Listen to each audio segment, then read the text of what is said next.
Em Sevilha vivia um barbeiro, e todos os homens da cidade, inclusive o próprio barbeiro, seguiam estritamente a seguinte regra: o barbeiro barbeava todos os homens que não barbeavam a si próprios, e o barbeiro não barbeava os homens que barbeavam a si próprios. Em outras palavras, a regra era a seguinte: se um homem da cidade não se barbeia, então o barbeiro com certeza barbeia esse homem. Se um homem da cidade se barbeia, então o barbeiro com certeza não barbeia esse homem.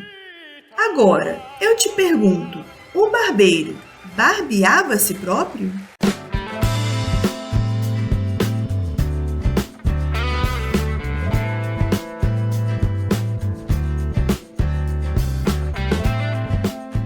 Olá, eu sou Joyce Pimentel, pesquisadora e professora de matemática, e neste IMEF, escrito pelo professor Tiago Reis, falaremos sobre o conceito de conjunto. Seja A, o conjunto de todos os homens de Sevilha que são barbeados pelo barbeiro de Sevilha. O que é um conjunto? Um agrupamento de elementos. O que é um agrupamento de elementos? É uma reunião desses elementos.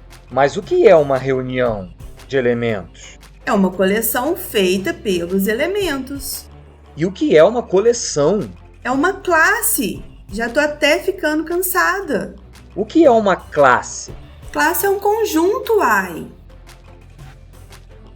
Dizer que um conjunto é um agrupamento, uma reunião, uma coleção ou uma classe é uma redundância, um pensamento circular. Dizer que conjunto é uma coleção só é uma definição para conjunto se o objeto coleção já está antes previamente definido. Como tais palavras são sinônimas, dizer que conjunto é um agrupamento, conjunto é uma reunião, conjunto é uma coleção ou conjunto é uma classe são afirmações verdadeiras, mas não definem o objeto matemático conjunto. Além disso, mesmo que resolvêssemos o problema da redundância nos sinônimos, para dizer que a definição de conjuntos é uma coleção de elementos, teríamos antes que ter uma definição prévia de elemento. O que é elemento? É aquilo que pertence a um conjunto.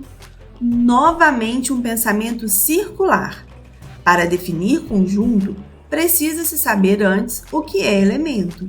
Para definir elemento, precisa-se saber antes o que é conjunto.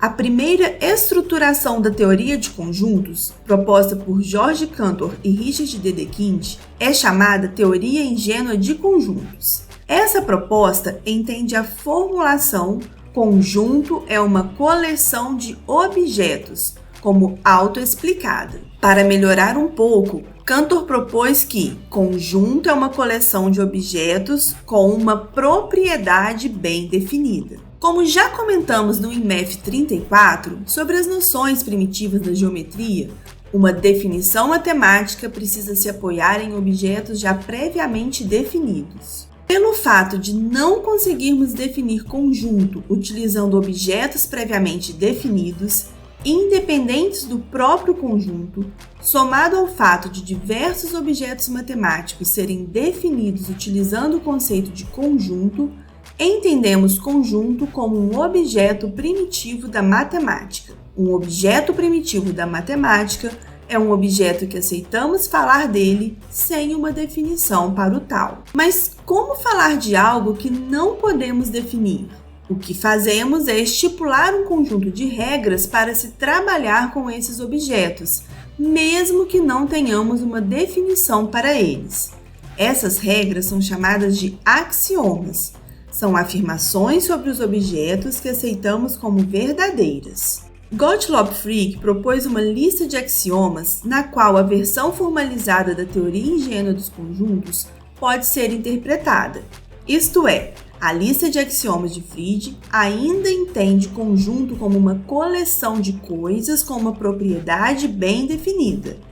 Espera-se que a definição permita que, dado um determinado conjunto, possa se conhecer quais são e quais não são seus elementos. Lembra do conjunto formado por todos os homens de Sevilha que são barbeados pelo barbeiro de Sevilha? O próprio barbeiro é um elemento do conjunto A? Se o barbeiro barbeia a si próprio, então o barbeiro é um homem de Sevilha, que barbeia a si próprio. Pela regra, o barbeiro não barbeia esse homem. Isto é, o barbeiro não barbeia a si próprio.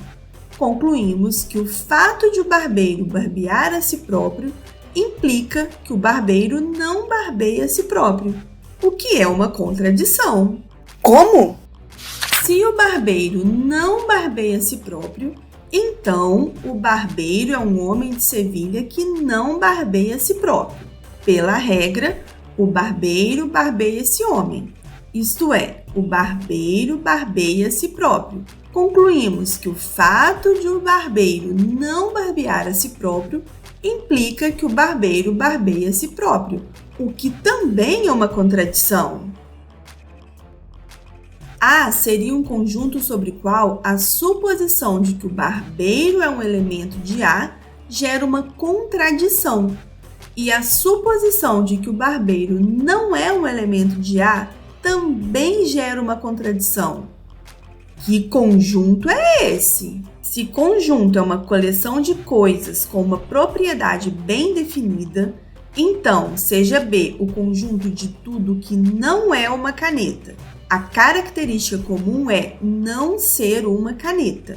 Ora, B não é uma caneta. O conjunto de tudo que não é uma caneta não é uma caneta. Como B não é uma caneta, B pertence ao conjunto de todas as coisas que não são uma caneta. Mas B é esse conjunto. Então, B pertence a B. B é um elemento de B. Que bizarro, não? Seja M o conjunto de todos os conjuntos que não são elementos de si próprios. Isto é, M é o conjunto cujos elementos são todos os conjuntos X, tais que X não pertence a X. A pergunta é, M pertence a M? Se M pertence a M, então, por ser elemento de M, ele é um conjunto que não é elemento de si mesmo. Logo, M não pertence a M. Concluímos que o fato de M pertencer a M implica que M não pertence a M, o que é uma contradição. Se M não pertence a M, então M é um conjunto que não pertence a si próprio. Logo, é um elemento de M. Isto é, M pertence a M. Concluímos que o fato de M não pertencer a M implica que M pertence a M, o que também é uma contradição. Esse é o paradoxo de Russell, e o Barbeiro de Sevilha é uma versão mais divertida do paradoxo. Para evitar esse e outros paradoxos, outros sistemas axiomáticos para conjuntos foram propostos. O que é utilizado na maior parte da matemática, inclusive nas disciplinas de curso de graduação, são os axiomas de Zermelo-Fraenkel. Na teoria de Zermelo-Fraenkel, o paradoxo de Russell não ocorre. Quer saber mais quais são os axiomas de Zermelo-Fraenkel? Quer saber como eles evitam o paradoxo de Russell? Esse é um papo para um outro IMEF. Mas os axiomas de Zermelo-Fraenkel possuem, digamos assim, algumas limitações, não muito preocupantes. Mas ainda assim, Zermelo-Fraenkel, por exemplo, não permite a existência de um conjunto universo, um conjunto de todas as coisas. Outros sistemas alternativos permitem, como por exemplo a teoria de conjuntos chamada de novos fundamentos. Então é isso, pessoal. Novamente vamos ter que conseguir dormir a despeito desse fato. Conjunto e elemento são objetos primitivos da matemática, o que significa que eles não possuem definição, mas possuem uma lista de afirmações não demonstráveis, que aceitamos como verdadeiras, que nos permitem trabalhar com os citados objetos. Em IMEFs futuros, falaremos sobre os axiomas de Zermelo Fraenkel, sobre novos fundamentos e muitos outros assuntos.